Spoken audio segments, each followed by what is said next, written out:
ভাই আপনি সাকিব আল হাসানকে খেলতে কেন দিবেন না? আমরা তো খেলতে দিতে চাইছিলাম, প্রথমে বোর্ডের দিক থেকে উদ্যোগ নেওয়া হয়েছিল এবং যখন এই প্রক্রিয়া চলতেছিল তখন হঠাৎ সাকিব আল হাসান পোস্ট দিল যে শেখ হাসিনা তার নেত্রী না তার লিডার, এরকম কিছু একটা দিক।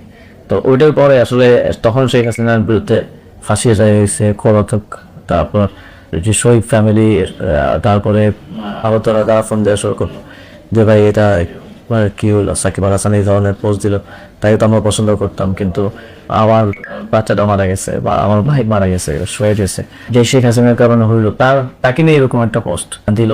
তো এবং তখন আমিও সরকারের বিভিন্ন জায়গায় কথা বললাম যে এই বিষয়টা নিয়ে এখন কি সিদ্ধান্ত হবে বা কীভাবে আরব। তখন সবার দিক থেকে এটাই করতে থাকে, বাংলাদেশের দলের খেলতে দেওয়ার সুযোগ থাকা উচিত না, এবং এটা যদি আমি খেলতে দিই তাহলে এটা জুলাই গণঅভ্যুত্থানে যারা শহীদ যারা হতো তাদের সাথে এক ধরনের প্রতারণা করা হবে। এবং যেহেতু সে খেলার উপরে পলিটিক্সটাকেই বেশি প্রাধান্য দিল, তার খেলার সুযোগটা নষ্ট করে সে শেখ হাসিনাকে তার লিডার হিসাবে খুনি হাসিনাকে এন্ডোর্স করল, তাহলে সেটাই তখন করা ছাড়া কোনো উপায় ছিল না। সাকিব ভক্তদের আসলে আপনার নিয়ে এত খুব কেন? এটা স্বাভাবিক, যেহেতু সাকিব আল হাসানকে খেলতে না দেওয়ার সিদ্ধান্তটা সে সময় আমাকে নিতে হচ্ছে এরকম। এই জন্যই কি আপনার বিরুদ্ধে দুদকে অভিযোগ দিয়ে আসছে দুর্নীতি? হইতে পারে, এখন মানুষের খবর বহিঃপ্রকাশ আসলে সে কিভাবে ঘটাবে এটা স্বাভাবিকভাবে বোঝা যায়। যখন সাকিব ভক্ত অভিযোগ দিয়েছে সমাজে, তখন বোঝা যায় যে এটা একটা লিডিং রিজন আছে, এবং রিজনটা হচ্ছে সাকিব আল হাসানকে খেলতে না দেওয়ার যে সিদ্ধান্তটা সরকার পক্ষ থেকে ওইটা। কিন্তু তাই বলে মানে দুর্নীতি দমন কমিশনে কিভাবে অভিযোগ দিতে পারে? আমি জানি না, আমি আসলে কিছু এটা বুঝে উঠতে পারি না, এটা প্রসেস করতে মানুষকে টাইম লাগছে যে আসলে সাকিব আল হাসানকে খেলতে না দেওয়াটা অন্য নানা ধরনের অভিযোগ হইতে পারে, এটা মানালি হইতে পারে বা এটা বিভিন্ন ধরনের, আমি জানি না প্যানেল করে কি হবে, কিন্তু আপনার অভিযোগ। কিন্তু দুর্নীতির সাথে সাকিব আল হাসানকে খেলতে না দেওয়ার কোনো মানে এটা কোনো মেলবন্ধন খুঁজে পেলাম না। ভাই এই যে এতগুলো অভিযোগ হইলো, এই অভিযোগ নিয়ে আপনার আসলে প্রতিক্রিয়া কি? না, আমার মনে হয়েছে যে এটা খুব হাস্যকর এক ধরনের মানে অ্যাক্টিভিটি হয়েছে, কিন্তু যেটা হচ্ছে আসলে এইটাকে কেন্দ্র করে এক ধরনের মিডিয়া ট্রায়াল, এবং অনেকগুলা মিডিয়াতে আমি দেখলাম নিউজ হলো, এবং সেখানে একজন প্লেয়ারের ভক্তরা তারা কোনো কারণে বা কারো উস্কানি থেকে একটা অভিযোগ দিল, কিন্তু এটাকে মিডিয়া পোর্ট্রে করলো যে বিশাল কিছু হয়ে গেছে।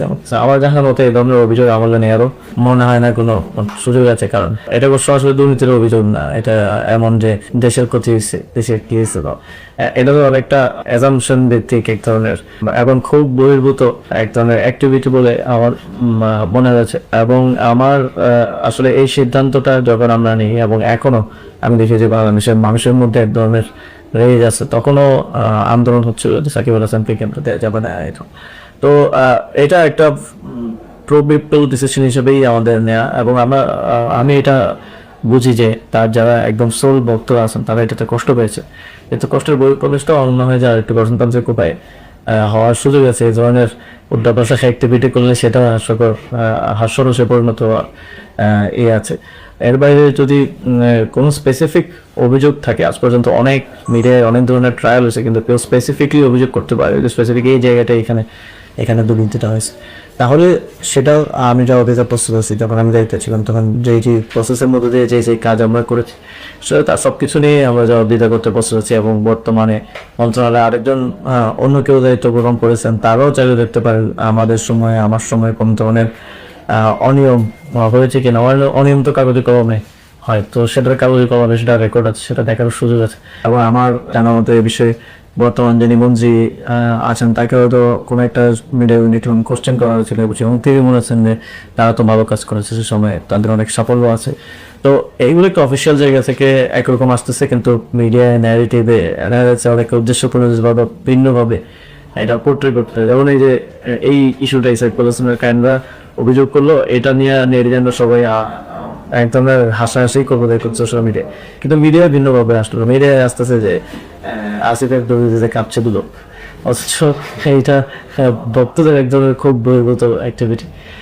এই বিষয়গুলো আরেকটু সচেতনভাবে, বাংলাদেশে তো মিডিয়া এস্টাবলিশমেন্টটা পরিবর্তন হয় নাই, ফলে জনগণ আরেকটু সচেতনভাবে দেখার সুযোগ আছে, আর একটু সতর্কভাবে উভয় পক্ষের বক্তব্য শোনার সুযোগ আছে। কারণ এটা কিন্তু আমরা মেইন স্ট্রিম মিডিয়াতেও গুজব দেখতে পাই, প্রায় প্রতিদিনই বিভিন্ন বিষয় নিয়ে বিভিন্ন জনকে নিয়ে গুজব আমরা দেখতে পাচ্ছি।